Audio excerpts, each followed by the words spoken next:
Untuk anak-anak perkotaan kita juga bisa tetap bertani dengan pendekatan teknologi gitu, misalnya vertikultur gitu kan, atau pertanian kota yang berkaitan juga dengan gaya hidup. Kebetulan saya di samping budidaya tanaman pangan, buah-buahan dan yang lain gitu, tapi di kota ini saya berbudidaya tanaman hias atau florikultura yang berkaitan dengan profesi saya sebagai landscaper gitu.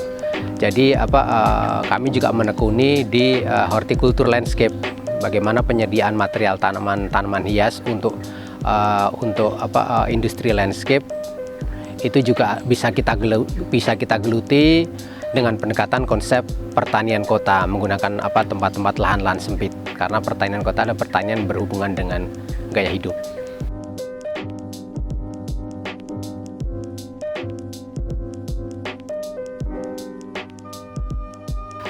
Kenapa saya memilih situ gitu kan? Kok tidak sungai? Sungai terlalu panjang, laut terlalu luas, dan keberadaan situ itu ada di daratan yang kemudian berdampingan dengan manusia gitu.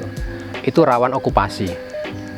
Dan hal ini terjadilah gitu kan, prediksi saya ketika tahun 92 itu situ-situ yang ada tuh masih cukup normal gitu kan. Tapi sekarang ini menjadi luasannya menyusut, kemudian idealnya juga tidak ada. Situ yang seharusnya menjadi daerah tangkapan air sekarang menjadi tempat limbah gitu, sedimen, pendangkalan gitu kan. Nah, berkaitan dengan itu kemudian saya berkesempatan tahun 2004 ketika saya berbicara dengan wali kota zaman dulu untuk mencari lokasi tanah-tanah negara, kita pikir untuk jadi daerah budidaya tanaman hias bersama petani-petani kota di Depok gitu. Ternyata kita kaget, shock gitu ketika ternyata tanah-tanah sempadan pun ada hak miliknya gitu, sertifikat apa segala macam. Oke, kemudian saya berkesempatan, kebetulan pas ada rezeki juga dari jual tanaman yang kebetulan lagi waktu itu meledak, karena ketika semua orang waktu itu tidak mau bertani, hanya gue yang tersisa menjadi petani. Jadi ketika ada kesempatan, ada opportunity, gue lah yang bisa memenuhi kan gitu. Gue alihkanlah untuk membeli tanah ini untuk mewujudkan ide dan gagasan saya, sehingga sekarang inilah model yang sudah saya buat gitu, walaupun belum 100% bisa saya aplikasikan karena terkait dengan kiri kanan itu bukan tanah saya. Jadi kita bisa melakukan di tanah yang kemudian bisa saya miliki, bisa saya kuasai secara kepemilikan. Nah, kemudian idenya adalah bagaimana kalau itu memang terlanjur keluar SHM, terlanjur menjadi hak milik. Oke, hak milik tetap dihargai, tapi secara fungsi gitu.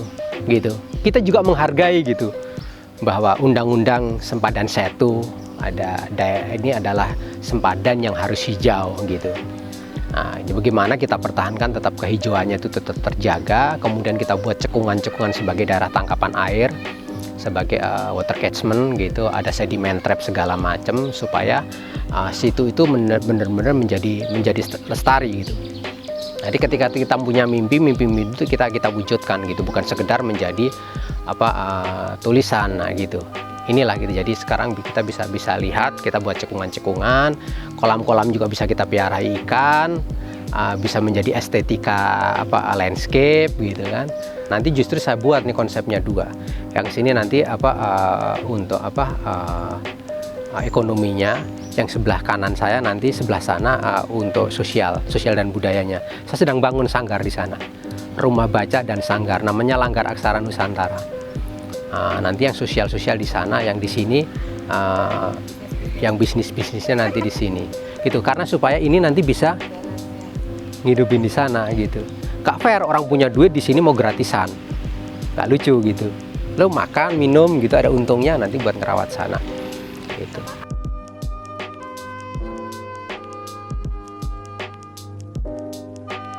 Kembali lagi, cara memandang ruang tidak holistik, tidak menyeluruh gitu, bahwa ini sebenarnya ruang konservasi, ini ruang budaya, ini ruang ekonomi.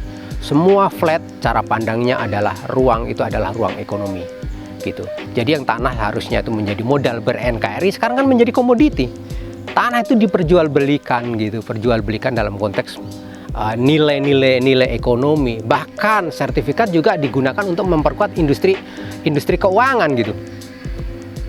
Jadi kalau orang yang punya kesadaran lingkungan ingin mewujudkan itu lagi kan gitu. Makanya teman saya sering marah-marah, lo ngurusin lingkungan mulu, kapan bisnisnya? Saya berbisnis untuk menghidupkan itu gitu. Seperti itu gitu. Mungkin gitu. Gue konyol gitu. Mungkin gue orang katrok terakhir yang masih hidup kan gitu. Gitu. Seperti itu. Tapi ya itu pilihan gitu. Pilihan hidup gitu. Jadi toh akhirnya kami bisa saling bersinergi. Oke, lo kuat di bisnis ini ya, gue ngikut aja sama lo urusan itu kan gitu. Kan ada orang nyari duit buat beli motor, buat beli mobil, buat beli apartemen, toh nggak ditempatin juga gitu. Buat beli mobil nggak dipakai juga, pajak dibayarin gitu kan, nilai menyusut gitu kan gitu. Dari tanaman ke tanaman. Iya, gue dari tanaman, selanjutnya gue numpang hidup aja di antaranya kan gitu.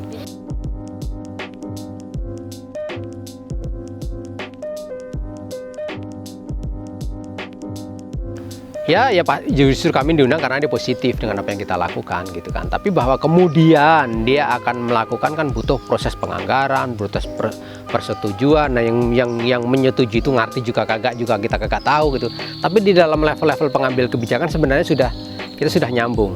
Tapi kemudian pada level kayak misalnya perlu persetujuan dewan untuk anggaran, ini ya itu terus ada undang-undang yang bertabrakan. Nah ini yang kemudian kajian-kajian itu terlalu lama gitu. Tapi kita rawat terus, kita rawat semangatnya. Saya merawat diri saya, semangat saya gitu kan. Kemudian kita cerewetin gitu kan. Nggak hilang Pak, walaupun nggak ditanggepin tetap maju terus pantang atret kan gitu. Yaudah jadi anggota DPR aja sih Pak. Ya kan udah saya, anggota DPR kan anggota saya semua. Jadi buat saya ngapain saya bersuara sendiri kan gitu. Kalau di antara teman-teman itu datang ke sini kemudian masing-masing menyuruhkan yang sama gitu. Dari 10 teman yang datang kita misalnya 3 yang sepakat, kalau gue sendiri gue menjadi pesaing mereka dong, gue jadi sendirian aja. Kan jadi minimal ada 4 sama saya. Di parlemen resmi sama parlemen jalanan. Gitu.